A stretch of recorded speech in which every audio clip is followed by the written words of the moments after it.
붙잡아야 한다고 믿었던 인연이 어느 순간부터 내 삶을 잠식합니다. 말을 아껴도 상처가 남고 양보해도 오해가 쌓이며 아무리 다가가도 벽처럼 느껴지는 때가 있습니다. 이때 우리는 그래도 인연이니까 하며 계속 관계를 유지하려 합니다. 하지만 그 과정에서 내 기운이 빠져나가는 느낌을 받게 됩니다. 부처님 말씀에는 그릇된 인연은 복을 세게 한다는 분명한 경계가 있습니다. 놓지 못하면 번뇌가 커지고 그 번뇌가 결국 내 복을 잠식합니다.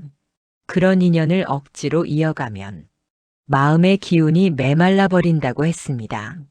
그러나 길은 있습니다. 놓아야 하는 내 순간을 정확하게 분별하면 잃어가던 복의 흐름을 되돌릴 수 있습니다.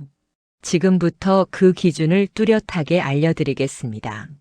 방금 들으신 그 경고는 단순한 두려움 주기가 아니라 관계를 지키는 지혜의 출발점입니다. 복이 새기 시작할 때는 반드시 마음과 관계에서 뚜렷한 신호가 나타납니다. 불교에서는 이를 업의 미세한 어긋남이라 설명합니다. 겉으로는 잘 지내는 것 같아도 마음이 오른쪽으로 흐르는데 상대는 왼쪽으로 흐르면 그 흐름은 언젠가 반드시 충돌하게 됩니다. 그래서 먼저 놓아야 하는 기준을 알고 있어야 내 마음도 지키고 흐트러진 복도 막을 수 있습니다. 지금 소개해드릴 4가지 순간은 그 기준 중 가장 핵심이 되는 부분입니다. 앞서 이어온 흐름에서 자연스럽게 연결해 하나씩 자세히 말씀드리겠습니다. 부처님께서는 인연일지라도 반드시 놓아야 할 4가지 순간이 있다고 말씀하셨습니다. 이 4가지를 모르고 계속 붙잡고 있으면 우리의 영혼은 점점 더 깊은 수렁으로 빠져들게 됩니다. 하지만 이 4가지를 정확히 알고 때를 놓치지 않으면 우리는 진정한 자유와 평안을 얻을 수 있습니다. 오늘 이 시간에는 부처님께서 가르쳐 주신 그 소중한 지혜를 불자님들과 함께 나누고자 합니다. 이 가르침은 단순히 이론적인 지식이 아닙니다. 실제로 많은 분들의 삶을 변화시켜온 실용적인 지혜입니다. 저 역시 수행 과정에서 이 가르침을 통해 얼마나 많은 깨달음을 얻었는지 모릅니다.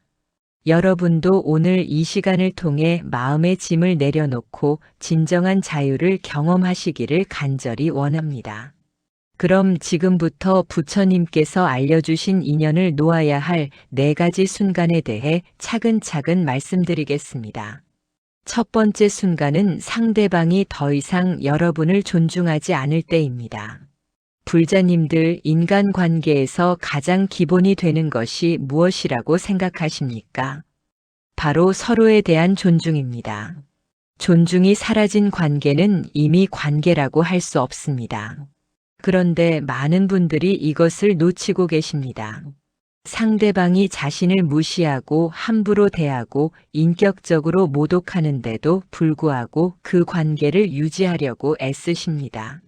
이것이 바로 부처님께서 경계하신 첫 번째 집착입니다. 법화경에서 부처님은 이렇게 말씀하셨습니다. 자기 자신을 존중하지 않는 자와 함께하는 것은 마치 진흙 속에서 연꽃을 피우려는 것과 같으니라. 연꽃은 맑은 물에서만 아름답게 필 수 있느니라. 이 말씀의 깊은 뜻은 무엇일까요?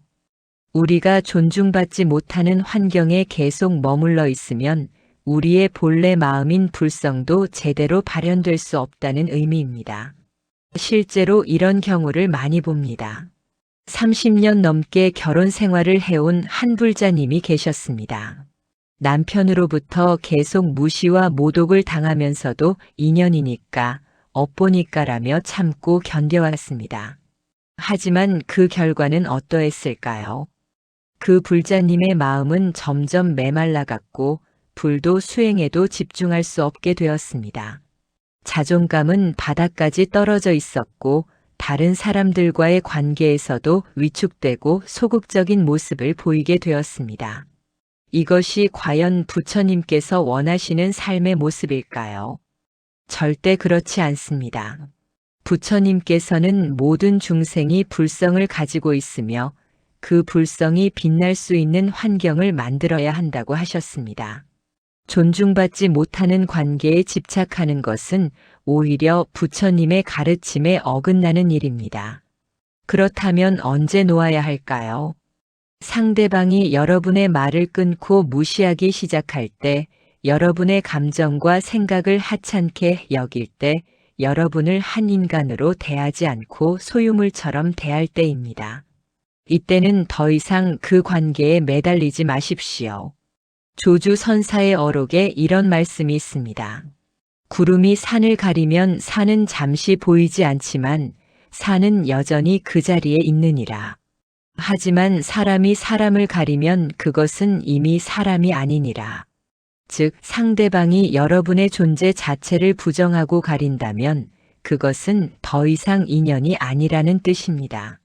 그럼 구체적으로 어떻게 해야 할까요? 첫째, 내 마음의 소리에 귀 기울이십시오. 상대방과 함께 있을 때 마음이 위축되고 불편하다면 그것이 바로 신호입니다. 둘째, 나 자신의 가치를 다시 한번 확인하십시오. 거울 앞에 서서 나는 부처님의 자녀이며 존중받을 가치가 있는 존재다라고 말해 보십시오.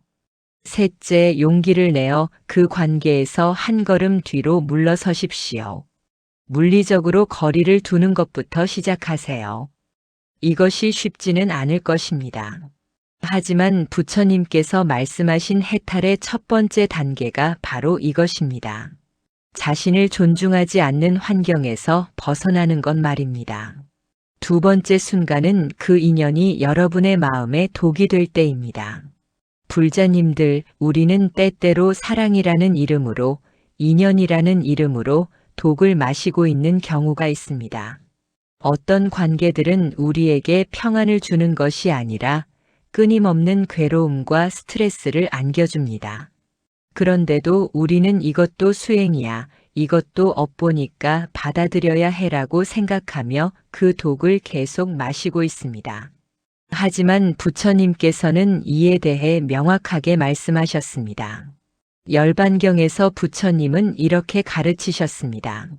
독사와 함께 잠자리를 하는 것이 어리석음이듯 마음에 독을 주는 인연과 함께하는 것 또한 어리석음이니라.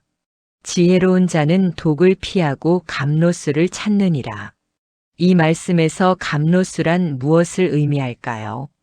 바로 우리 마음에 평안과 기쁨을 주는 관계, 서로의 성장을 돕는 선한 인연을 말합니다. 그런데 많은 분들이 독인 줄 알면서도 그 관계를 놓지 못합니다. 왜 그럴까요? 바로 두려움 때문입니다. 그 사람을 놓으면 혼자가 될 것 같고 다시는 사랑받지 못할 것 같은 두려움 말입니다. 하지만 이것은 착각입니다. 독을 마시면서 살아가는 것은 살아가는 것이 아니라 천천히 죽어가는 것입니다. 실제 사례를 하나 말씀드리겠습니다. 어떤 불자님이 계셨는데 친구 관계에서 늘 상처를 받고 계셨습니다. 그 친구는 항상 자신만의 이야기만 하고 불자님의 어려움은 전혀 들어주지 않았습니다. 오히려 불자님이 힘들어할 때마다 너는 항상 부정적이야. 왜 그렇게 약해라며 비난했습니다. 불자님은 20년 넘게 이 친구와의 관계를 유지해 왔습니다. 옛날부터 알던 사이니까 정말 나쁜 사람은 아니니까라는 이유로 말입니다. 하지만 그 결과는 어땠을까요? 불자님의 마음은 점점 병들어갔습니다. 자신감은 사라졌고 다른 사람들과의 관계에서도 늘 움츠러들게 되었습니다. 심지어 법회에 나와서도 집중이 되지 않았습니다. 그 친구와의 대화가 자꾸 떠오르며 마음을 어지럽혔기 때문입니다. 이것이 바로 독이 되는 인연의 대표적인 예입니다. 그럼 어떤 관계가 독이 되는 관계일까요? 첫째, 만나고 나면 항상 기분이 나빠지는 관계입니다. 둘째, 상대방이 여러분의 꿈과 희망을 조롱하고 깎아내리는 관계입니다. 셋째, 여러분을 다른 사람과 비교하며 열등감을 주입시키는 관계입니다. 넷째, 여러분의 에너지를 계속 빼앗아가는 관계입니다. 이런 관계들은 아무리 오래된 인연이라 하더라도 과감히 정리해야 합니다. 원효 대사께서 이런 말씀을 하셨습니다. 썩은 나무가지는 아무리 아까워해도 잘라내야 나무 전체가 살 수 있느니라. 마음에 독이 되는 인연도 마찬가지니라. 그럼 구체적으로 어떻게 해야 할까요? 첫째, 그 관계가 나에게 어떤 영향을 미치는지 정직하게 살펴보십시오. 만나고 나서 마음이 편안한지 아니면 괴로운지를 체크해 보세요. 둘째, 그 관계에서 오는 부정적 에너지를 차단하십시오. 만남의 횟수를 줄이고 연락의 빈도를 조절하세요. 셋째, 독을 중화시킬 수 있는 선한 인연들을 더 많이 만나십시오. 법회나 봉사활동을 통해 긍정적인 에너지를 가진 분들과 함께 하세요. 넷째, 매일 저녁 자기 전에 그날 만난 사람들이 내 마음에 어떤 영향을 주었는지 되돌아보는 시간을 가지십시오. 이것이 바로 독을 피하고 감로수를 찾는 구체적인 방법입니다. 세 번째 순간은 상대방이 더 이상 성장하려 하지 않을 때입니다. 불자님들, 모든 인연의 목적이 무엇이라고 생각하십니까? 바로 서로의 영적 성장을 돕는 것입니다. 부처님께서는 모든 만남에는 그 만남의 목적이 있다고 하셨습니다. 서로 배우고 깨우치고 함께 부처님의 길로 나아가는 것이 진정한 인연의 의미입니다. 그런데 어떤 사람들은 현재 상태에 만족하며 더 이상 변화하려 하지 않습니다. 자신의 잘못을 인정하지도 않고 개선하려는 노력도 기울이지 않습니다. 오히려 여러분이 성장하려 할 때 방해하고 발목을 잡습니다. 이런 상황에서는 아무리 좋은 인연이었다 하더라도 과감히 놓아야 합니다. 화엄경에서 부처님은 이렇게 말씀하셨습니다. 함께 정상을 향해 오르는 자와 동행하라. 하지만 계속 뒤돌아보며 내려가려는 자와는 헤어져야 하느니라. 그래야 너도 그도 각자의 길에서 평안을 찾을 수 있느니라.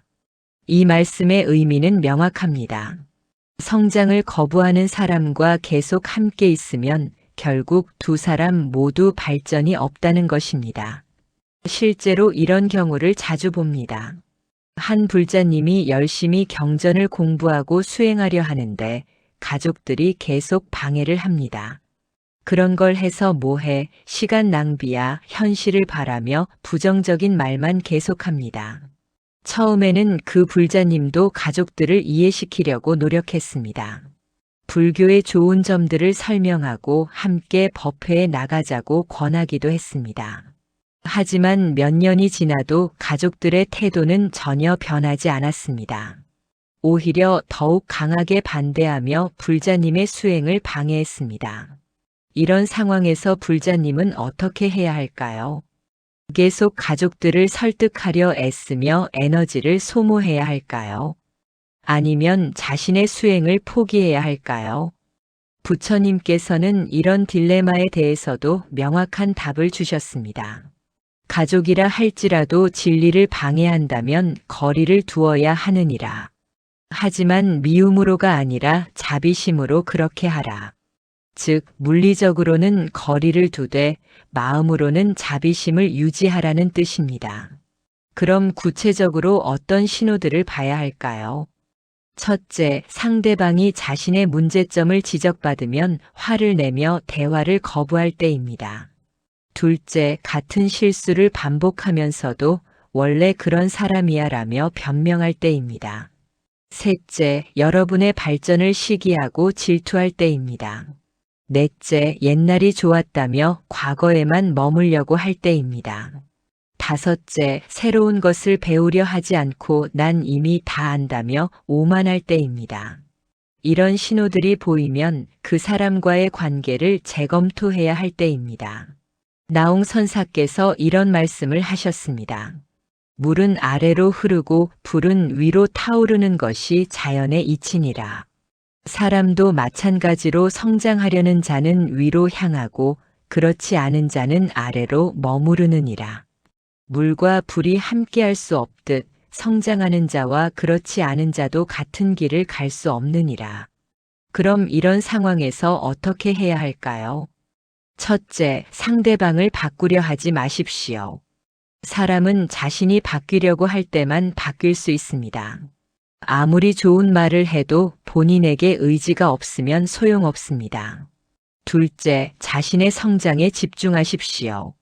상대방 때문에 자신의 발전을 멈추지 마세요. 셋째, 필요하다면 물리적 거리를 두십시오. 같은 공간에 있으면서 계속 갈등하는 것보다는 서로 다른 길을 가는 것이 나을 때가 있습니다. 넷째, 그럼에도 불구하고 자비심은 유지하십시오. 미워하거나 원망하지 말고 저분도 언젠가는 깨달음을 얻으시기리라는 마음으로 기도해 주세요. 이것이 바로 부처님께서 가르쳐 주신 지혜로운 노아줌입니다. 네 번째 순간은 그 인연이 여러분을 과거에 묶어둘 때입니다. 불자님들 인생에서 가장 중요한 것 중 하나가 무엇인지 아십니까? 바로 현재 순간을 살아가는 것입니다. 과거에 얽매이지 않고 미래에 대한 불안에 휩싸이지 않고 지금 이 순간을 온전히 경험하는 것 말입니다. 그런데 어떤 인연들은 우리를 계속 과거로 끌어당깁니다. 예전에는 어땠는데, 그때는 좋았는데, 옛날 생각이 나네라며 과거의 추억에만 머물게 합니다. 물론 좋은 추억을 간직하는 것은 나쁘지 않습니다. 하지만 그 추억이 현재의 성장을 방해한다면 그것은 독이 되는 집착입니다. 금강경에서 부처님은 이렇게 말씀하셨습니다. 과거심을 얻을 수 없고 현재심을 얻을 수 없고 미래심을 얻을 수 없느니라. 다만 지금 이 순간에 깨어있음만이 진실이니라. 이 말씀은 매우 깊은 의미를 담고 있습니다. 과거는 이미 지나간 것이고 미래는 아직 오지 않은 것입니다. 우리가 실제로 살 수 있는 것은 오직 현재뿐입니다. 그런데 어떤 사람들은 우리를 과거의 늪에 빠뜨립니다. 우리 처음 만났을 때 기억나? 그때가 정말 좋았어. 다시 그때로 돌아갈 수는 없을까라며 계속 과거를 그리워하게 만듭니다. 이런 관계는 아름다워 보일 수 있지만 실제로는 우리의 영적 성장을 크게 방해합니다. 실제 사례를 말씀드리겠습니다. 한 불자님이 대학 동창과 수십 년간 우정을 유지해 왔습니다. 그런데 그 친구를 만날 때마다 항상 대학 시절 이야기만 나왔습니다. 우리가 20대일 때는, 그때 우리가 얼마나 젊고 아름다웠는지, 지금은 다 늙어서 라며 과거에 대한 그리움과 현재에 대한 불만만 계속 토로했습니다. 처음에는 불자님도 그런 대화가 즐거웠습니다. 하지만 시간이 지나면서 뭔가 이상함을 느끼기 시작했습니다. 그 친구와 만나고 나면 항상 현재의 삶이 초라하게 느껴지고 과거에 대한 그리움만 더해졌습니다. 내 인생의 황금기는 이미 지나간 건 아닐까라는 우울한 생각들이 자꾸 들었습니다. 이것이 바로 과거에 묶어두는 인연의 대표적인 특징입니다. 그 사람과 함께 있으면 현재의 소중함을 잃어버리게 되고 미래에 대한 희망도 사라집니다. 단지 과거의 영광에만 매달리며 시간을 허비하게 됩니다. 선가에서는 이런 말이 있습니다. 임재선사의 어록에 나오는 내용입니다. 어제의 꽃은 이미 시들었고 내일의 꽃은 아직 피지 않았느니라. 오직 지금 이 순간 피어있는 꽃만이 진정한 아름다움이니라. 이 말씀의 의미는 무엇일까요? 과거의 아름다움을 그리워하거나 미래의 행복을 꿈꾸는 것보다 현재 순간의 완전함을 깨닫는 것이 더 중요하다는 뜻입니다. 그럼 어떤 관계가 우리를 과거에 묶어두는 관계일까요? 첫째, 만날 때마다 과거 이야기만 하는 관계입니다. 둘째, 현재의 변화한 모습을 인정하지 않고 과거의 모습을 강요하는 관계입니다. 셋째, 예전이 더 좋았다며 현재를 부정적으로 평가하는 관계입니다. 넷째, 새로운 시도나 변화를 원래 너는 그런 사람이 아니야 라며 막는 관계입니다.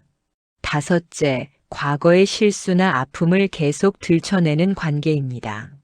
이런 관계들은 겉으로는 친밀해 보일 수 있지만 실제로는 우리의 성장을 방해하는 족쇄가 됩니다. 부처님께서도 이에 대해 경고하셨습니다.